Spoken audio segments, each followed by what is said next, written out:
ហេតុអ្វីជប៉ុនតែងតែដើរមុខគេជានិច្ចទៅមើលរឿងរ៉ាវដ៏អស្ចារ្យ5យ៉ាងដែលបង្ហាញថាជប៉ុនជាដែនដីនៃអនាគតពិតប្រាកដទី1ប្រព័ន្ធចតឡានក្រោមដីដ៏អាចកំបាំងនៅជប៉ុនអ្នកគ្រាន់តែបើកឡានចូលក្នុងប្រអប់មួយវានឹងលើកឡានអ្នកយកទៅលាក់ទុកក្រោមដីបាត់ឈឹងគ្មានអ្នកណាលួចបានគ្មានអ្នកណាមើលឃើញទី2អគាររំជួយតែមិនបាក់រលំជប៉ុនមានអគារខ្ពស់ៗជាច្រើនដែលអាចយកចុះឡើងពេលមានការរំជួយដីតែមិនងាយបាក់ស្រុតឡើយដោយសារតែប្រព័ន្ធបច្ចេកវិទ្យាពិសេសដែលបំពាក់នៅខាងក្នុងដើម្បីកាត់បន្ថយសម្ពាធគ្រោះថ្នាក់ទី3រថភ្លើងល្បឿនលឿននិងភាពទៀងម៉ោងបំផុតរថភ្លើងល្បឿនលឿននៅជប៉ុន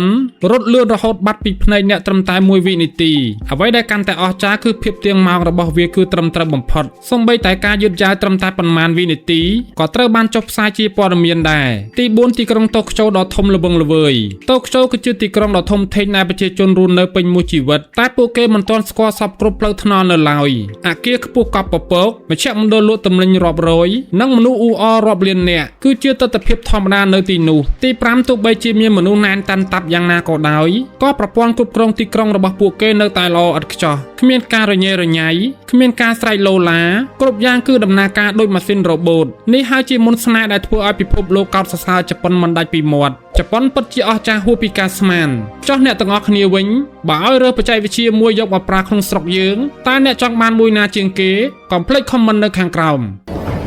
Boostrong ញ៉ាំ Boostrong ឆ្ងាញ់ជាងគេ